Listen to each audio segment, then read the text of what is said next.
महाविकास आघाड़ी के जितने भी बाकी दूसरे घटक है वो उनके साथ में लड़ने वाले हैं, उनको साफ करने वाले हैं। लुटालुट हो रही है एमआईएम के बाद आने के बाद में, और ये खुद हमारे जो है जो गलती से चुन के आए हुए वो क्या करते हैं, गुटखा दारू की ये क्या जरा मालूम करो ना तुम, जो होता है चुपचाप होने दो। अभी खुल के बोलते हैं ऐसा करते फिर, और फिर बाद में भी तीसरी लाट आने वाली है, तो उसमें तीसरी लाट आने के बाद में क्या होगा। मैं कहूँगा 4 बजे तक का आपको दुकान खोलना पड़ेगी, 7 बजे से 4 बजे तक, और उसके बाद में फिर पूरा के पूरा लॉकडाउन होगा। उसका कारण ऐसा है, अपने को तीसरी लाट से अगर बचना है तो अपने को करना पड़ेगा। माननीय शिवसेनेचे ज्येष्ठ नेते आणि तत्कालीन खासदार ज्यांच्या विकास निधीतून हा अतिशय भव्य असा पुतळा उभारण्यात आलेला आहे, चंद्रकांत खैरे साहेबांच्या हस्ते संपन्न होत आहे। सर इधर देखो। मंचावरती उपस्थित असलेल्या सर्वच मान्यवरांचं प्रदीप जयस्वाल साहेबांचे आपण स्वागत करावं अशी मी विनंती करते आणि माननीय आमदार श्री अतुलजी सावे यांना मी आमंत्रित करते। निधीतून आपल्याकडे संरक्षक भिंती सौंदर्यीकरण आणि पादचारी रस्ता उद्यान दुसरे कामे पण कंप्लीट करण्यात आलेली आहे। आज माननीय पालकमंत्री श्री सुभाष देसाई साहेबांची अध्यक्षतेमध्ये आपला हे शहागंज चमनमध्ये उपस्थित मौजूद ऐतिहासिक लोक माननीय लोकप्रतिनिधी सर्व नागरिकगण याचा मी अभिनंदन करतो, स्वागत करतो। आणि आपल्याकडे हे सरदार वल्लभभाई पटेल राष्ट्रीय एकीकरणाचा एक मार्ग प्रशस्त करतील हिंदू मुस्लिम आणि आपल्या औरंगाबाद महानगरपालिकामध्ये जे विविध विकास काम सुरू आहे त्याचा एक प्रतिनिधी स्वरूपात इथे शहागंज चमनमध्ये एक आपल्याकडे उदाहरण झालेलं आहे। या 2 शब्द सांगून प्रस्तावित सांगून मी सर्वांचं स्वागत करतो। Thank you. जय हिंद, जय महाराष्ट्र। में से आज लोग सरदार वल्लभ भाई पटेल के पुतले का आज अनावरण हुआ है शाहगंज चमन में, तो बहुत खुशी का माहौल देखा जा रहा है शाहगंज। क्या कहेंगे आप, कैसा महसूस कर रहे हैं आप?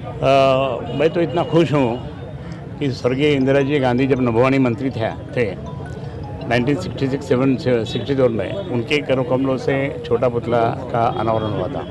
लेकिन उस समय 9वीं 10वीं था, मैं भी यहाँ कार्यकर्ता बोल के खड़ा था, और कभी मुझे सोचा भी नहीं था कि अभी भव्य पुतले का उद्घाटन मैं करूँगा करके।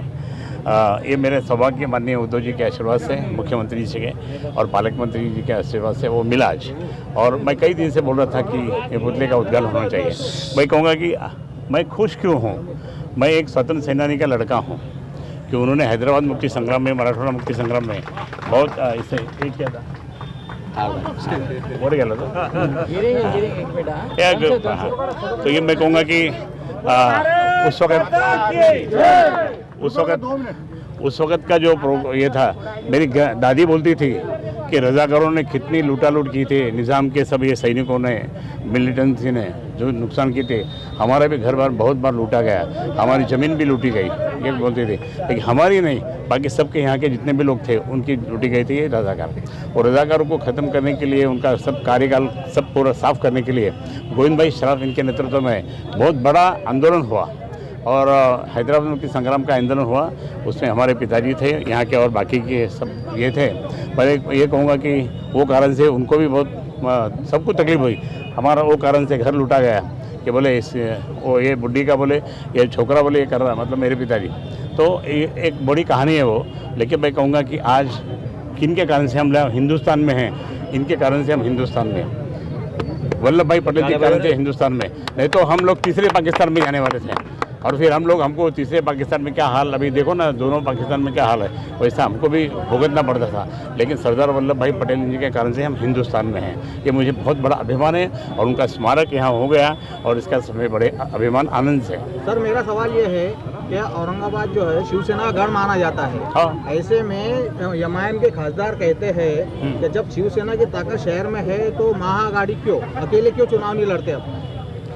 उनको मालूम नहीं अभी, शिवसेना अकेले ही है, लेकिन आज महाविकास आघाड़ी का सरकार होने के कारण से वो उनके एरिया में महाविकास आघाड़ी के जितने भी बाकी दूसरे घटक है वो उनके साथ में लड़ने वाले हैं, उनको साफ करने वाले हैं। जैसे कि सभी मुस्लिम एरिया में कांग्रेस और राष्ट्रवादी के कार्यकर्ता खड़े रहने वाले हैं, और अभी से उन्होंने पूरी ताकत लगाई।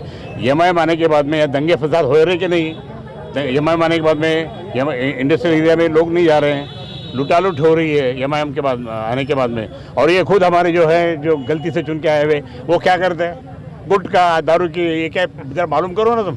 और मुसलमान के मकान तोड़ रहा, ये सब मुसलमान के लोग मेरे पास आ रहे हैं, बोले साहब ये तो ऐसा ऐसा कर रहा। तो ये सब है, ये अभी महाविकास आघाड़ी स्ट्रांग है और महाविकास आघाड़ी का मतलब हमारा शिवसेना का भगवा झंडा लहराएगा। मतलब ये है कि महानगर पालिका पे महा आघाड़ी का झंडा लहराएगा। हाँ बिल्कुल।